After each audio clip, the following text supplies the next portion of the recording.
mangyayari? Ano kung tingin niyo yung mga pwedeng scenarios? Doon sa impeachment ni Sara. Impeachment ni Sara. Well, kapag ang impeachment case ni Sara Duterte ay sinimulang dinggin sa June 2, katulad na sinasabi ni Senator Chis Escudero, ay patay na ang nasabing impeachment case na yan kasi wala ng panahon ang present Senate nito ay matapos hanggang June 30. Kasi maliwanag sa Rule 44 ng Senate Rules mismo na kapag ang Kongreso ay nag-terminate o natapos ang kanilang Congress sa panahong ito, hindi na po pwedeng i-take up yung previous matters and proceedings. Ibig sabihin, yung nakabimbi na mga kaso, mga nakabimbi na mga bagay na dapat na tinitake up ng present Senate, hindi na pwedeng buhayin doon sa bagong Senate. Maliban na lamang kung yung bagong Senate ay bubuhay nila muli ito. Pero kung ito ay bubuhay nila, ikukonsider yan na as if they were presented for the first time. Na sa kasong ito ng impeachment ni Ms. Sara Duterte, kung ito ay tatanggapin ng new Senate, mangyayari yan na parang bagong impeachment case ito na ipinapile sa bagong Senado. Na siyempre, nasasabihin naman ni Ms. Sara, hindi na po pwede yan. Sapagkat kung may bagong impeachment case, sakop ito ng tinatawag na pagbabawal sa ating saligang batas na hindi pwedeng magkaroon ng dalawang impeachment case sa loob ng isang taon. Nang ibig sabihin, sa loob ng isang taon, isang impeachment case lamang ang pwedeng isampa sa isang impeachable official. So ang mangyayari, dapat yung same impeachment lang pero matatransfer sa new Senate? Ganun? Yes. Para hindi mangyaring dalawa? No, kahit na yung same impeachment case ang ibibigay sa bagong Senate, iyon ay ituturing na bagong kaso. Hindi ito ituturing na lumang kaso, kundi ituturing itong bagong kaso as if they were presented for the first time.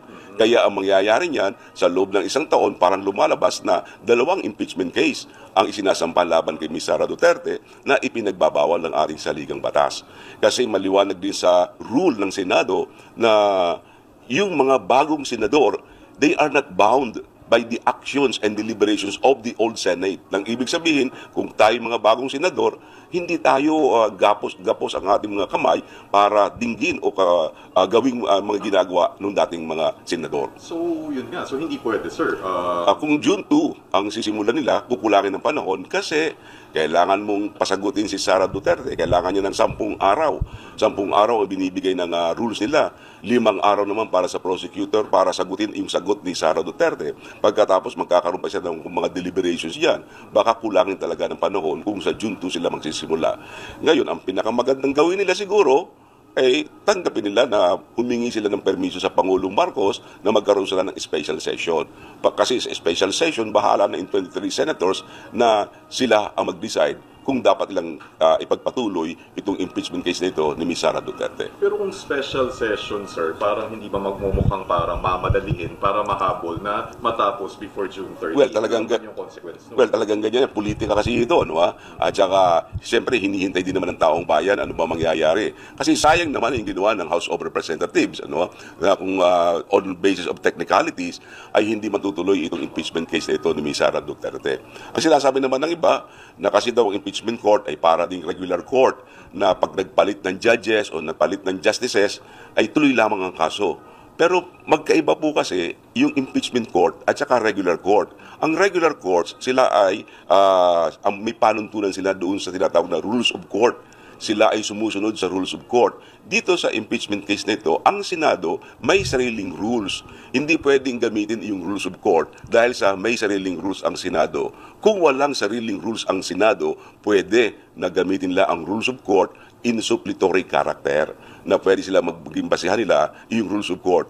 Pero dito, may sariling rules ang Senado na sinasabi mismo na talagang pag natapos ang Congress mo sa panahong ito, tapos na yun. Tapos na rin ang lahat ng mga nakabimbin mo mga kaso, mga proceedings na tinatawag.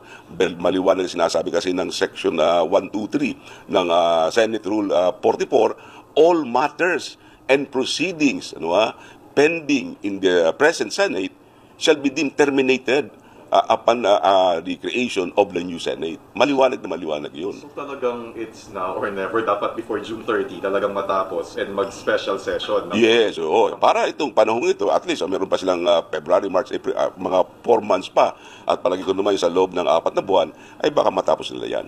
Hindi naman siya parang minamadali, sir. Hindi Enough naman. time naman. Oo, may time naman yan. Eh. Tsaka, mahaba rin naman yung mga articles of impeachment na ginawa nila. 7 articles yan. At saka mangyayari kasi niyan, bawat article pagbubotohan nila. So matapos ang mga hearing, tatawagin ng presiding officer ng mga senador, o Senator A, how do you vote for Article 1? Ano ang boto mo sa Article 1? Guilty or not guilty? Article 2, tatanungin naman sila. So, alin man doon sa article na yon na mapatunayang guilty si Sara, patatanggal siya. Pero kung kahit isa lang doon, pero kung lahat ng articles masabing not guilty, wala siya, hindi siya matatanggal doon. So bagay, more than enough time. Yung kay-Erap naman parang ganun. Yung kay Erap, halos halos ang buwan lang, 2 buwan lang yun eh. Hindi masyado nagtagal yun eh. Kaya palagay ko kayang-kaya yan kung sisimulan agad nila. Kasi definitely, kung new Senate na after June 30, papasok na doon yung sinasabi ninyo na, yun nga, pangalawang impeachment. Na hindi pwede. Yes, kapag nagkaroon ng panibagong Senate na silang didinig, para lalabas na bago ito, as if presented for the first time. Yung kasi yung phrase na yun ang nasa rules na medyo delikado doon, as if presented for the first time. At saka yan, ay nilinaw din yan at tinanggap yan ng ating Korte Suprema sa kaso nung Javier versus Senate at saka yung Garciliano versus House of Representatives na talagang sinight yan ng ating Korte Suprema na dapat ito ay susundin ninyo ito dahil sa kayo mismo ang gumawa ng rules na yan na lahat ng mga proceedings ninyo ay terminated upon the termination of your Congress. Okay. And kapag in-insist pa rin yun, pwedeng mag-Supreme Court. Yes, may magandang dahilan si Sara para siya ay